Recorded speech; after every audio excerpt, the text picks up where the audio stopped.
the sum of, kalau dulu ni merupakan receipt kalau kita nak baca dalam the essence of money maksud dia orang ada duit, lambakan emas kot dia letak pada bank akan keluarkan receipt ni maksud dia kemudian receipt ni akan diberikan kepada yang pembeli lah, maksud dia okey, hang tu ambil aku punya emas sikit ni kat bank, ni receipt aku, ni sebenarnya receipt lah, okey. Tapi bila kita tengok sekarang seolah-olah orang bermain dengan apa orang kata benda-benda yang kita tak dapat visualize kan, sebabkan kita pun dah tak tambah dengan gold dan sebagainya. Jadi saya nak tanya pada Ustaz, apakah pandangan Ustaz mengenai kembali pada emas, dan juga apakah ni mungkin lebih political sikit lah, adakah apa yang di Kelantan buat untuk memperkenalkan dinar emas tu adakah salah satu jalan yang baik?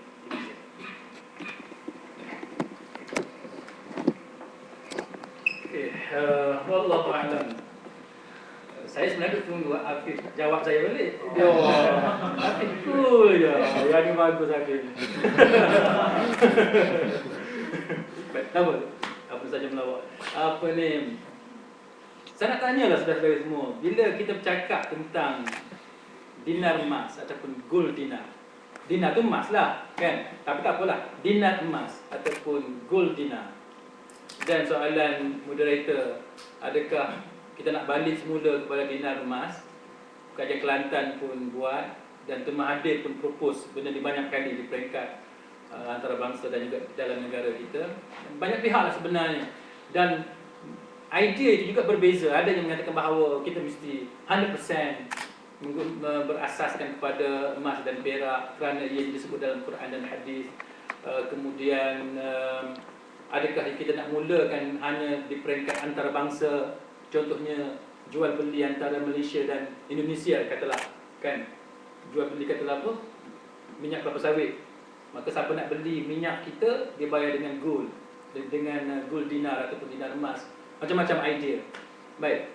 Soalan sekarang ni ialah, adakah Islam meletakkan bahawa hanya currency yang menggunakan dinar emas sahaja yang dikatakan syar'i, atau macam mana? Yang tu yang isu pokok yang kita mesti selesaikan dahulu. Baik. Jawapan dia ialah, walaupun para scholars bagi pandangan yang berbeza, tapi saya nak mudahkan. Sebenarnya ialah tidak ada satu conclusive evidence dalam Islamic law untuk menyatakan bahawa dinar emas ni syar'i. Faham? Okey. Dia as long as masyarakat boleh terima, silakan. Kalau masyarakat kata satu hari nanti masyarakat kata daun tu ada nilai, daun tu lah jadi apa ni, akan jadi duit. Tapi yang tu kita rasa mustahil, kan? Tapi nak bagi contohnya, katalah suatu hari nanti masyarakat menganggap daun pokok tu yang berharga, maka itu pun boleh jadi duit. Kerana dia berasaskan kepada nilai semasa. Hari ni pasir di tepi pantai tak ada nilai, maka dia tak boleh jadi duit, dia tak boleh jadi wang. Yang jadi boleh jadi wang apa dia? Beras, kan? Nasi, kan? Kurma, kalau di padang pasir kurma. Kalau negara macam ni, apple, strawberry, apa lagi? Roti, kan? Kalau kita cakap tentang logam, emas, besi, biji timah, benda yang berharga. Benda yang tak ada harga tak boleh jadi duit. Maka itu yang saya boleh permudahkan untuk kita faham. Mana dari segi Islam, selepas kita timbang pelbagai pandangan yang macam-macam ni, maka kita buat kesimpulan yang mudah. Islam boleh terima apa sahaja yang masyarakat pada masa tu anggap sebagai bernilai. Ikut apa dia, tak kisah. Batu pun tak apa kalau bernilai. Tapi setakat hari ni, tahun 2012, batu tak ada nilai. Kita tak boleh beli apa ni, iron dengan batu, tak boleh. Setakat tahun 2012. Tak tahulah tahun 3000 nanti batu boleh guna, saya tak tahu.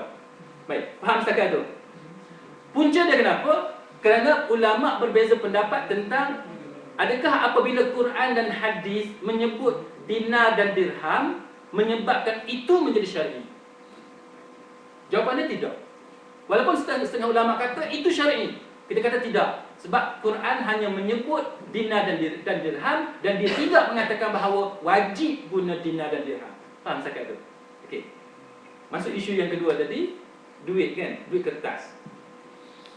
Dia ada tak intrinsic value pada duit kertas? Tak ada kan?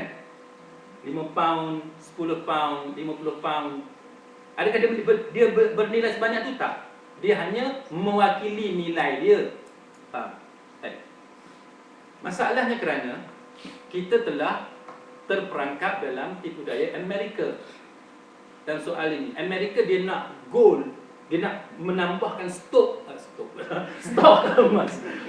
emas yang banyak. Maka pada peringkat awal dia telah mengikat USD dengan emas. Maka dia kata ini jaminan aku. Dia bagi cek, istilah kita cek lah. Ni aku bagi jaminan, garanti banyak ni. Okay. Aku bagi engkau USD, engkau bagi aku emas. Jadi negara yang kalah perang, kan? Dan negara yang tak kalah perang pun, tapi kerana takut kepada Amerika dan kuasa Eropah pada masa itu, akur kepada apa yang berlaku melalui Bretton Agreement apa semua ni. Okey, faham kan?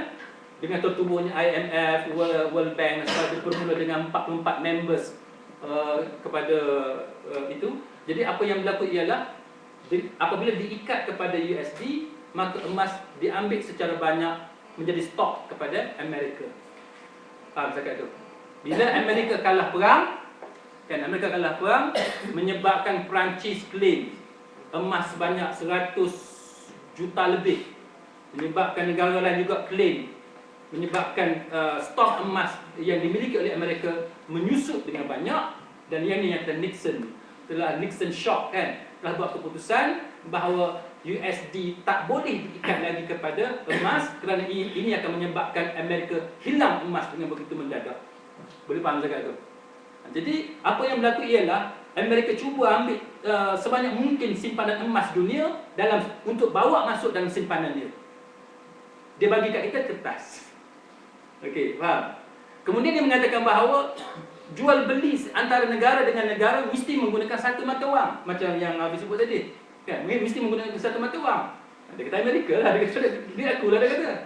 Jadi Indonesia jual beli dengan Malaysia pun pakai USD, Saudi beli dengan Kuwait, jual beli dengan Kuwait pun guna USD, menyebabkan dari segi logiknya demand itu tinggi terhadap USD. Boleh faham kan? Jadi apa yang berlaku ialah dia dapat segala kekayaan minyak, petroleum semua ni daripada negara Arab dan negara lain dengan menggunakan kertas yang hanya berapa, yang tak ada nilai itu. Dan bagaimana dia nak pastikan bahawa USD tetap bernilai dengan menggunakan IMF dan World Bank untuk memaksa negara seluruh dunia tetap berpegang kepada USD. Jadi sampai sekarang kita, walaupun kita tidak dijajah dalam arti kata melalui peperangan, tapi kita dijajah melalui sistem ekonomi yang sangat licik yang dilakukan oleh Amerika. Boleh nampak? Jadi, maka dalam Islam, sebab itu timbullah perbincangan di kalangan para scholars, macam mana kita nak keluar daripada masalah ni, tipu daya ni. Kita kaya, tapi kita jual kekayaan kita dengan kertas, kepingan kertas. Macam mana kita nak keluar? Maka keluarlah desakan supaya kita menggunakan dinar dan dirham. Baik. Duit dinar, sekeping dia tu 4.25 gram. Kan? Dan dia bukan emas yang tulen. Sebab kalau emas yang tulen dia jadi lembut. Kan? Dia tak tahan lama untuk kita gunakan sebagai currency. Maka dia campurlah dengan silver sikit dan sebagainya untuk menjadikan dia keras. Maka golongan yang tidak bersetuju, dia kata berat.